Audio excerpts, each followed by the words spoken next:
Hello everyone, Łukasz here. Welcome again. I recently decided to reactivate the forum, and I'll be honest with you, I didn't expect so many people to return.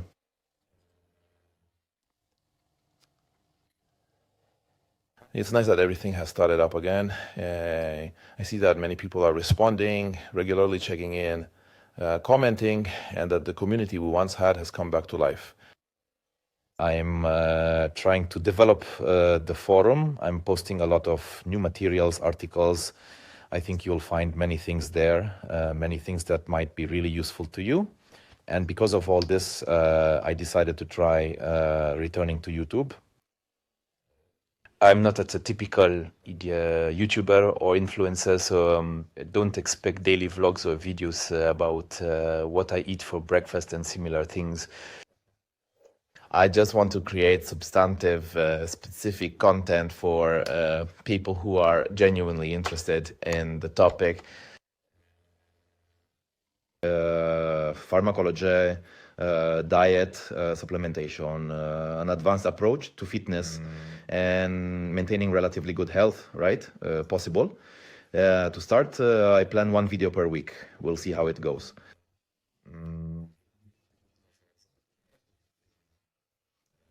I don't promise miracles, but I just want to try to come back. If there's a positive reception, maybe we'll also do some regular Q&A sessions, maybe some discussions of client protocols, examples of plans, maybe something else. For now, no promises and no pressure. And that's it for the introduction. And so that this first video isn't just about talking about coming back. Let's get straight to something specific. I would like to address a topic that has been recurring in discussions for years, and in my opinion is often misunderstood, namely Boldenone and its equipoise, so well known, and its impact on estrogens. However, before I move on to the analysis itself, I want to highlight one important thing. What I will say in this material is just my opinion based on long analyses, observations, and conversations with people who have had real contact with this substance, right? Not everyone has to agree with it, and I absolutely do not claim to have a monopoly on the truth. Most conclusions about equipoise, which means Boldenone is really personal analyses and interpretations. There aren't many scientific studies on this topic because Boldenone has never been well researched, unlike, for example, testosterone, androlone, or primobolan. These substances which had their medical applications, right? They were clinically tested on humans. Equipoise was not. Therefore, treat what I say as my opinion and my interpretation only and exclusively.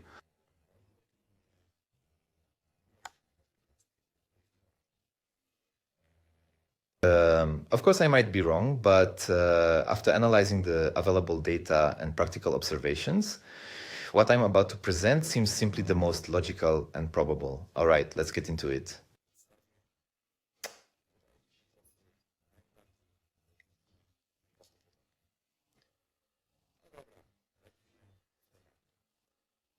In the world of bodybuilding, it is often said that Boldenone is an anti-estrogenic agent, that it lowers estradiol levels, and that when using it, there is no need to use aromatase inhibitors. But the truth, in my opinion, is a bit different. Boldenone aromatizes, however, not like testosterone. Specifically, it doesn't mainly convert into estradiol or E2, but into estrone or E1. Estrone is a much weaker cousin of estradiol, let's call it that, and it has 2 to 4% of its activity, its potential, right, its strength, so to speak, of action. So even if the total estrogen level is highest, we may not necessarily experience typical symptoms of elevated estrogen. The second thing is when you combine testosterone with Boldenone, both substances compete for aromatization, which is the enzyme that converts them into estrogens. And often Boldenone wins this battle as it has a stronger binding to the androgen receptor. The effect is that aromatization mainly deals with Boldenone and testosterone is somewhat sidelined. Simply less estradiol is produced from it, and then in tests, we often get low E2, especially if we use an ultrasensitive test. Even though testosterone in the body is high, but it's not because Boldenone blocks estradiol E2. It's simply because it occupies the enzyme that across. However, this is not a rule. For some people, E2, which is estradiol, still increases. Why? Because estrone can convert back into estradiol, especially in people with high enzyme activity. 17-beta HDS, that's the scientific name of this enzyme. Other factors come into play, such as genetics, body fat levels, dosages, or receptor sensitivity. That's why sometimes an aromatase inhibitor is needed, and sometimes it's not. And there's no rule for it, and that's why it's worth looking at test results. But above all, not only, on test results, but above all on symptoms. So to summarize briefly, because it doesn't work typically as a typical aromatase inhibitor, it competes with testosterone for aromatase, which can lower estradiol, but not in everyone. It depends on individual factors.